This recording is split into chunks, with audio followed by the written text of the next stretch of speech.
আসসালামু আলাইকুম। এই গল্প শুধু অতীতের কোনো ঘটনা নয়, এটা আমাদের মনে করিয়ে দেন নবী করিম সাল্লাল্লাহু আলাইহি ওয়াসাল্লামের ভালোবাসা যখন কারো হৃদয়ে সত্যিকারের জায়গা পায়, তখন আল্লাহ তার জন্য এমন দরজা খুলে দেন যা সাধারণ মানুষের বোধেরও বাইরে। শায়েখ doctor Muhammad Abdul Fattah al বায়ানানুর দাদাজান ছিলেন হালাবের প্রখ্যাত আলেম শায়েখ ঈসা বায়ানুনি রাহিমুল্লাহ। প্রতি বছর তিনি হজে যেতেন। তার একটি সুন্দর নিয়ম ছিল, দুর্গের সময় মদিনার অবস্থান করতেন, তারপর মক্কায় গিয়ে সঈদ আলাভি আল মালিকের সোহবতে সময় কাটাতেন। এক বছর তিনি এক বিস্ময়কর স্বপ্ন দেখলেন। স্বপ্নে নবী করিম সাল্লাল্লাহু আলাইহি ওয়াসাল্লাম তাকে বললেন, আমরা তোমার জন্য মদিনায় একটি জায়গা রেখে দিয়েছি। এ কথা কোনো সাধারণ হৃদয়ের জন্য কেবল একটা স্বপ্ন হতে পারত, কিন্তু আল্লাহর প্রিয় বান্দাদের জীবনে কখনো কখনো এমন স্বপ্ন ইশারা হয়ে আসে। সে বছর তিনি প্রথমে মক্কায় গেলেন এবং সঈদ আলাভি আল মালিকিকে এই স্বপ্নের কথা জানালেন।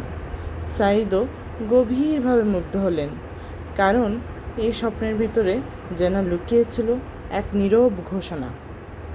এরপর তিনি মদিনায় পৌঁছালেন, আর মদিনায় পৌঁছানোর 3 দিনের মাথায় তিনি অসুস্থ হয়ে পড়লেন এবং আল্লাহর কাছে ফিরে যান।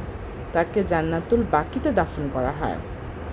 পরবর্তী কিছু কারণে তার কবর খোলা হলে মানুষ বিস্ময়ে তাকায় থাকে।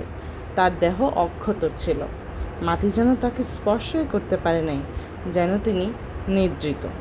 উলামারা তখন তার জীবনের একটি কবিতার কথা স্মরণ করেন। তিনি লিখেছিলেন, আল্লাহর কসম, যে দেহে আহমদ এর প্রেম থাকে, মাটি তাকে স্পর্শ করতে পারে না।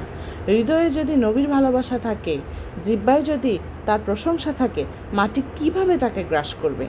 এই ঘটনার সঙ্গে আরেকটা দিক আমাদের হৃদয়কে আরও নরম করে দেন।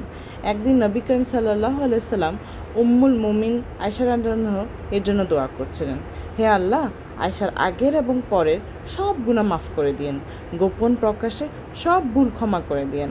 এই দোয়া শুনে আয়েশা রাদিয়াল্লাহু এতটাই আনন্দিত হলেন যে তিনি হাসতে হাসতে নবী করিম সাল্লাল্লাহু আলাইহি ওয়াসাল্লামের কোলে মাথায় রেখে দিলেন। নবী করিম সাল্লাল্লাহু আলাইহি ওয়াসাল্লাম তখন জিজ্ঞেস করলেন, এই দোয়া কি তোমাকে খুশি করলো? তারপর তিনি এমন একটি কথা বললেন যা আজও মুমিনের অন্তরকে কাঁপিয়ে দেয়, আল্লাহর কসম, আমার উম্মতের প্রত্যেক মানুষের জন্য প্রত্যেক নামাজ আমি এই দোয়াটাই করি। আমরা নবী করিম সাল্লাল্লাহু আলাইহি ওয়াসাল্লামের উম্মত, এটাই আমাদের সবথেকে বড় সম্মান। তিনি আমাদের ভুলে যান নাই, তিনি আমাদের জন্য দোয়া করেছেন, তিনি আমাদের জন্য ক্ষমা চেয়েছেন। মনে রাখবেন, নবী করিম সাল্লাল্লাহু আলাইহি ওয়াসাল্লামের সঙ্গে সম্পর্ক শুধু ইতিহাসের বিষয় নয়, এটি ঈমানের বিষয়, ভালোবাসার বিষয় এবং নাজাতের বিষয়। এটি মূল লেখা শায়েখ মোহাম্মদ আসলাম হাফিজুল্লাহ থেকে লিখেছি। আসসালামু আলাইকুম।